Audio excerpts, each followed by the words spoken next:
रमा और नंदा दोनों ही देवरानी जेठानी थी। उन्हें हमेशा से ही खुले में नहाने का बड़ा शौक था। शादी के बाद भी वो आए दिन खुले में नहाने जाया करती थी। एक दिन, अरे ओ नंदा दीदी, क्या कर रही हो? बस घर का सारा काम हो गया, नहाने जा रही थी। तो चलो आज साथ में नहाते हैं।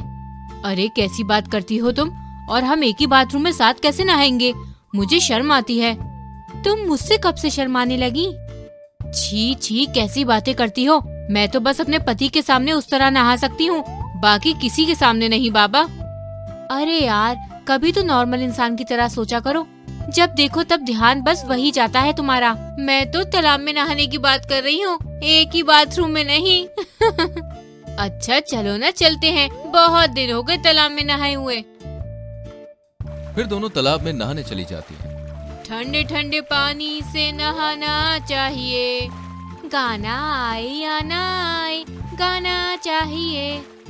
और तालाब में डुबकी लगाना चाहिए। रामू, ये क्या बदतमीजी है? देख नहीं रहे हम यहाँ नहा रहे हैं? चल जा, भाग यहाँ से। शर्म नहीं आती ना तुझे? अरे जब तुम्हें दिखाने में शर्म नहीं तो हमें देखने में क्या शर्म? खुले में तुम नहा रही हो और मुझे कहती हो शर्म करने को, हैं? भाग जा, वरना पत्थर मार के आँख फोड़ दूंगी तेरी। अरे अरे, मैं जा रहा हूँ, लेकिन याद रखना अपनी बेइज्जती का बदला जरूर लूंगा। चल जा, भाग यहाँ से, आया बड़ा बदलू राम। फिर एक दिन दोनों अपने अपने घर का सारा काम करके बैठकर गप्पे मार रही होती हैं। देख टीवी पर कितने मस्त गाने आ रहे हैं, चल डांस करते हैं।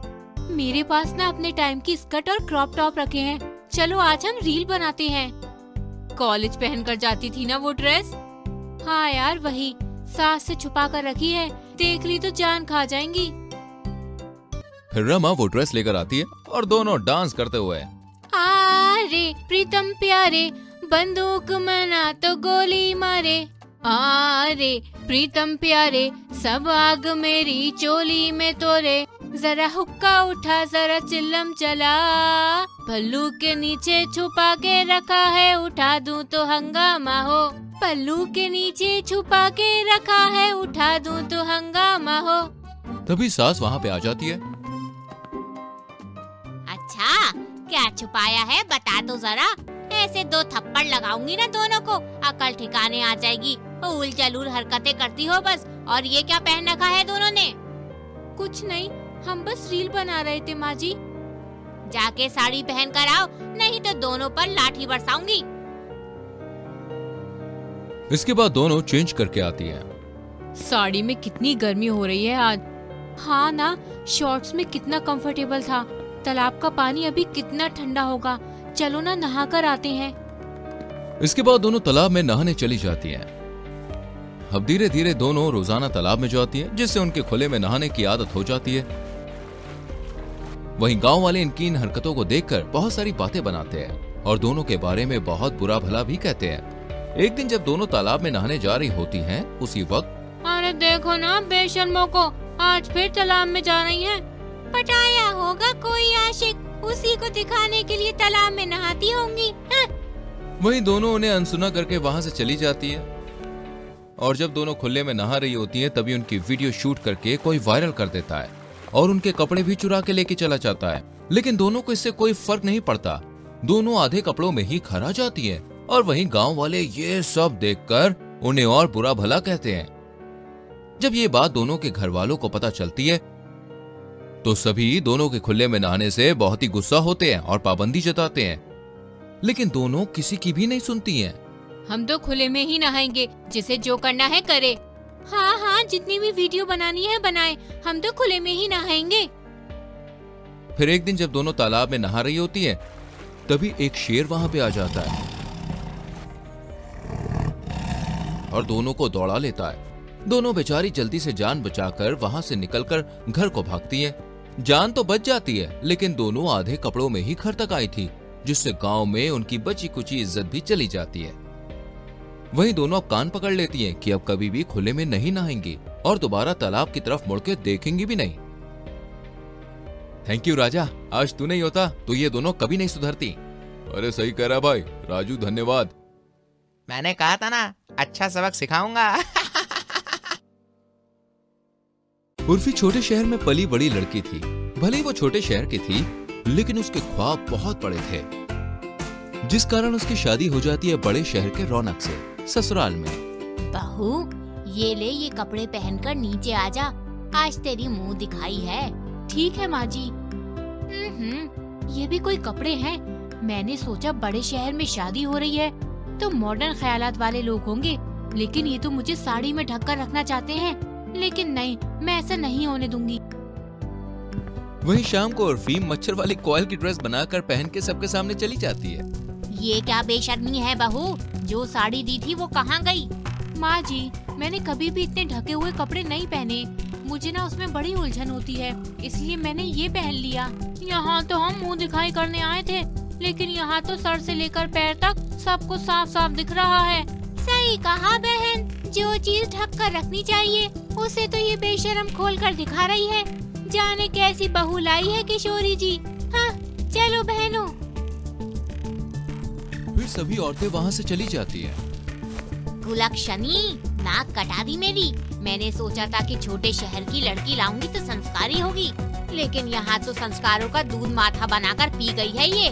मेरी भी एक्सपेक्टेशन कुछ इसके अपोजिट ही थी। खैर, सासू तेरी साड़ी के पीछे पीछे पीछे, हाजी तेरी सोच के काटा लगा। ओई माँ, ओई माँ, ओई माँ। सास ससुराल में पहले ही दिन बहू की यह हरकत देखकर सर पकड़कर बैठ जाती है। रात में,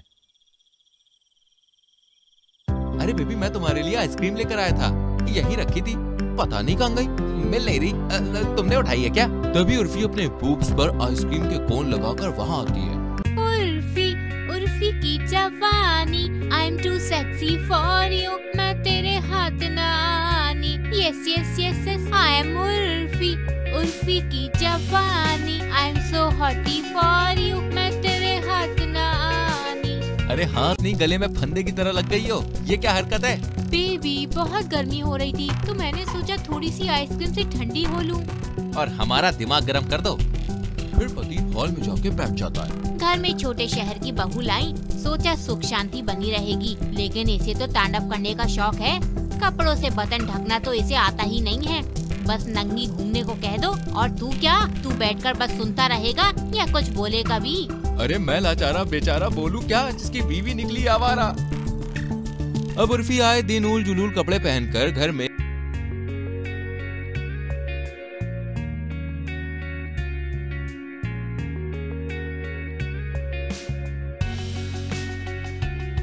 मोहल्ले में यहाँ वहाँ घूमती रहती।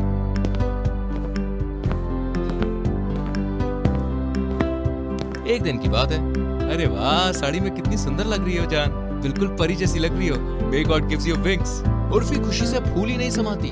बस 1 मिनट, अभी आई। तभी उर्फी एक हॉट से विंग से बनी हुई ड्रेस पहनकर वहाँ पे आ जाती है। मैं हुस्न परी, मैं जाने जहाँ, मैं सबसे हंसी, मैं सबसे जवां। हाँ निर्मा, वॉशिंग पाउडर निर्मा। क्या माँ जी, गाने का कबाड़ा कर दिया। निर्मा से तुझे भी धुल दूंगी। चल जा, भाग यहाँ से। बहू नहीं, सर पर तांडव करने के लिए डायन आई है मेरे घर में। इसका बदला तो जरूर लूंगी मैं। फिर एक दिन घर में कोई फंक्शन होने वाला होता है और सास ढेर सारी मिठाइयाँ बनाकर रखी होती है। उर्फी बहू, अरे ओ बहू, मैंने यहाँ चांदी के पेपर्स रखे थे मिठाई पर चिपकाने के लिए, कहाँ गए वो सारे? तभी उर्फी चांदी को अपने ब्रेस्ट पर लगाकर बाहर निकलती है। ये क्या किया उल्टा कुलक्षणी तूने? अरे उर्फी, ये सब क्या है?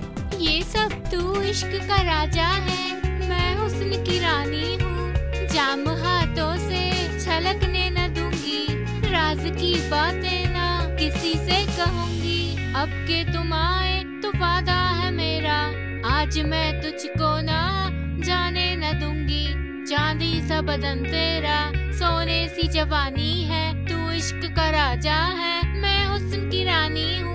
ना राजा ना रानी, अब तू बनेगी मेरे घर की नौकरानी। बनने चली थी रानी, मुझको बना दिया नौकरानी।